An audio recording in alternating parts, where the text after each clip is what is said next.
What is up, guys? It is your boy NCSO7 here. Welcome to another review video. Today, it's gonna be a little bit of a different review, as the game I'm gonna be talking about is 13 Sentinels Aegis Rim, which is a game I've already reviewed on when it was released on PS4. But the game has received a Nintendo Switch release a few weeks ago, and I want to talk about it because I want to talk about 13 Sentinels, because God, is it an amazing game, and you need to play it right now. Pause this video and go to your game store and buy the game and play it. Also, before we get into this, there are going to be minor spoilers, but I'm not going to really be spoiling much in the first place, though. But please play this game. Please, it is really, really good. So, yeah, I'm going to be talking about this game again. And because of that, I'm not going to go as in-depth as I did before. If you want a more traditional review of 13 Sentinels, in my traditional sense, go and check out the original. I'll leave a end card at the end of this video to check that out. And I'll also even leave an end card to the tier list I made for all the protagonists. Shameless plug, I'm sure of it, but yeah. But anyways, let's get into this. So let's start at the beginning when this was revealed. Now, everyone, I think everyone has wanted Atlas to port their games to consoles. Like, seriously, how many times have we heard of people being like, ooh, Atlas, bring Persona 5 to the Switch, or bring, like, Persona to the Switch, and, like, all this stuff. And then, like, I've seen a bunch of people, before 13 Sentinels was even was revealed to be on the Switch, people were like, what? They should make this game for the Switch. And I honestly think that it was a really cool idea. And then they did it, and oh my god, I was so happy. And so happy I got the physical version as well. It even comes with, like, little art cards. I love that so much. I love, like, even, like, I know we're not really in that, like, pandemic scare anymore, but it's so cool to get some physical content with, like, your physical copy of a game. But yeah, it was really fun to see the game get revealed. And it's kind of funny that, like, 13 Sentinels from, like, Vanillaware, which is a significantly smaller studio than Atlas, was able to port their game, like, their biggest game, to the Nintendo Switch faster than Atlas can port Persona 5 to the Switch. Just saying. But overall, though, if you don't know anything about 13 Sentinels, and you probably don't know anything I said, to which case, well, you should just go play the game. Why the hell are you listening to me?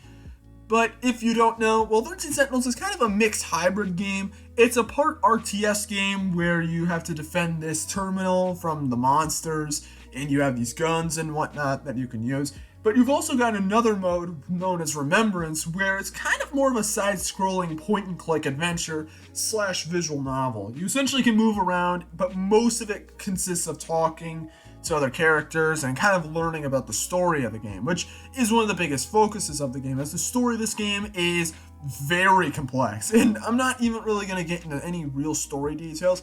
The only thing I'll really say is kaiju attack in the future. You, like 13 characters, have to jump into Sentinels to destroy these kaiju. That's basically all I'm gonna say, because it's not I'm not going into spoiler territory, because this is one of those kinds of games. I'm gonna mention a little more about this later in the episode, but the game story is beyond amazing, and I love the characters in the game. While I am impartial to a couple characters, most of the characters are really fun, and I really enjoy them, and the game does such a good job of showing you so many plot twists and giving you so many perspectives on what's going on, which is kind of part of the reason why it's complex, because you have to juggle playing as 13 different protagonists. And well, yeah, the story is kind of difficult to keep up with at times.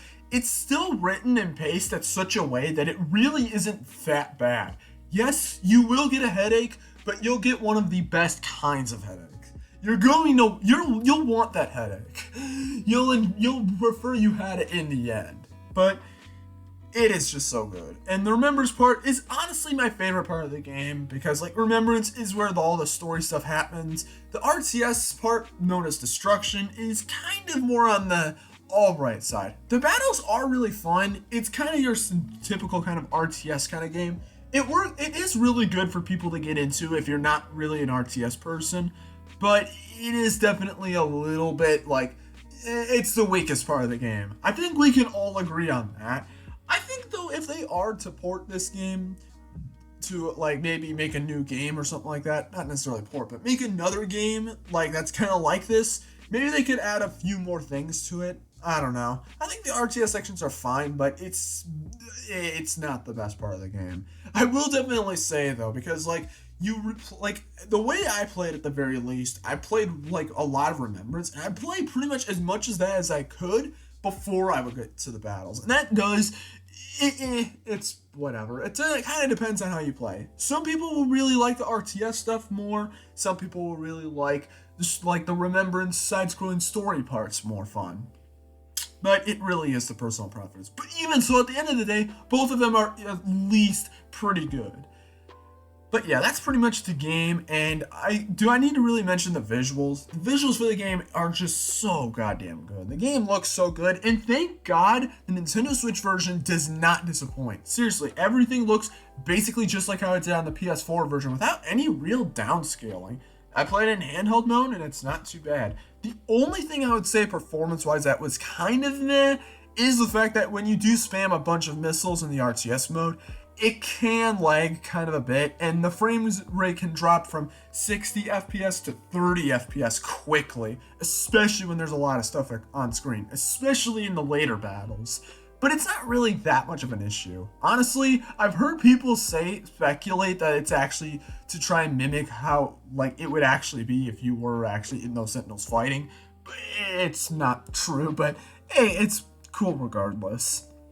But seriously, this game is beautiful to look at. There's, like, some games that, like, there's those games that are just made that just will always will look good. Because, like, a lot of games, like, they'll look good now. However, in, like, a few years, we'll see something that looks better than that. But 13 Sentinels has such great art that it's timeless. It's never gonna get outdated at all. And that makes the game really, really good to look at. And the music for the game is so goddamn good. While I'm not the biggest into the music, it's not my favorite soundtrack, but it is a really good soundtrack regardless, though. Definitely give it a listen. I especially like the title theme and the one song that plays during that one wave. The anime song. But the music's pretty good. And that's pretty much that. That's pretty much all I really have to say. Honestly, the Switch version is really, really competent, and you should totally play it. It's such a fun game. Please play the game. Please play the game.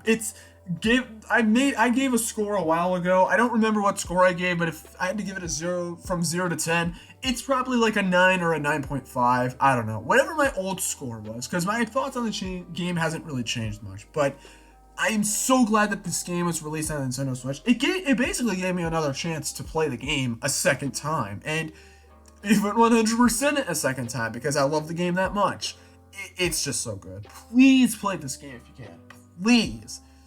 But alright, I'm done begging. But anyways, that's pretty much all I've got to say. Let me know what you guys think of 13 Sentinels in the comments below, and if you haven't played it, well, play it already! Sorry.